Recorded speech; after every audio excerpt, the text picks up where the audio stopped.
এই ঢাকা শহরের যতগুলো পাম্প আছে তার মধ্যে 4-5টা পাম্প খোলা আর সবগুলো পাম্প বন্ধ কেন? এর পেছনে কারণ কি হতে পারে? আপনার এরা ভাই সিন্ডিকেট সিন্ডিকেট করতেছে। আপনি দেখতেছেন না, পিকআপ ভ্যানে হ্যান্ড করে মানে চুরি করে করে ড্রাম ভরে ভরে। একটা ড্রামের দাম ছিল আগে 1200 টাকা, এখন সেই ড্রামের দাম পড়ে গেছে 2200 টাকা। এই ড্রামের দামটা কেন বাড়লো ভাই? অবশ্যই সিন্ডিকেট হইতেছে। আগে সরকারকে এই সিন্ডিকেটটা বন্ধ করতে হবে। আমরা সাধারণ বাইকার, আমরা বাইক চালাই, আমাদের তেল যদি কম হয় ভাই, আর সিন্ডিকেটরা যদি আজকে 300-400 টাকা লিটার তেল বিক্রি করতেছে, এরা তেলটা কোথায় পাইতেছে বিক্রি করার? কারণ এই সিন্ডিকেটটা ধরতে হবে। দ্রুত পদক্ষেপ নিতে হবে, বুঝছেন? প্রতিদিন আপনি তেল নেন? আমি ভাই 2-1 দিন পর পর তেল নেই। আমি বাইক চালাই, আমি তো প্রতিদিন তেল নিতে পারি না ভাই। আমাকে একদিন তেল নিয়ে 2 দিন চালাই, আবার সিরিয়াল আসতে হয়। আমাদের জীবনটা অসুবিধা হয়ে গেছে ভাই। আমরা বাইক কতক্ষণ? এখানে সিরিয়াল প্রায় 1.5 ঘন্টা প্লাস, এখনো পাম্পের চোখ দেখতে পারিনি। আমরা পাম্প কোথায়? আমরা ওই শাহবাগ মাথা থেকে তেল ছেড়ে দিয়ে পর্যন্ত আসছি, এখনো তো শাহবাগে পাম্প মানে আরো মনে হয় 1 ঘন্টা লাগতে পারে।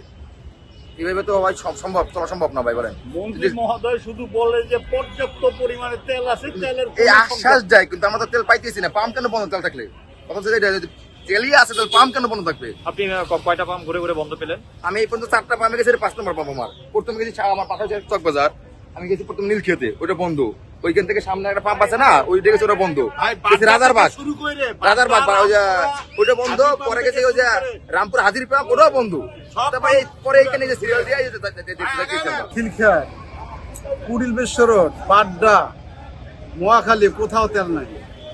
আমি রাইড শেয়ারিং করতেছি, অল্প তেল আছে, চিন্তা ভাবনা করলাম আমি যাচ্ছি, বাদ দিলাম, আমি এখানে তেল নেব।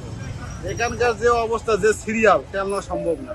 আমাদেরকে বলতে দিচ্ছে মানে তেল নাই, ওদের কাছে তেল নাই, গাড়ি কখন আসবে বলতে পারে না। আমি এই সিরিয়াল দেখার পরে আমার আর তেল নেওয়া সম্ভব না।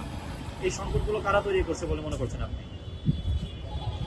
এটা কারা তৈরি করতেছে এটা আমি বলতে পারবো না, ঠিক করতেছে। যেহেতু বললেন আপনি তেল নাই, সংকট রয়েছে বাজারে, এটা আমার ধারণা কি পাম্প মালিকই করতেছে নাকি আর অন্য কোনো থার্ড পার্টি করতেছে, এটা বলতে পারবো না। কেমন ভোগান্তি প্রভাব ছিল? ভোগান্তি অনেক। এখনকার যে রোদ, যে গরম, কিভাবে এত গাড়ি ইয়ে করে আমি তেল নেবো বলেন?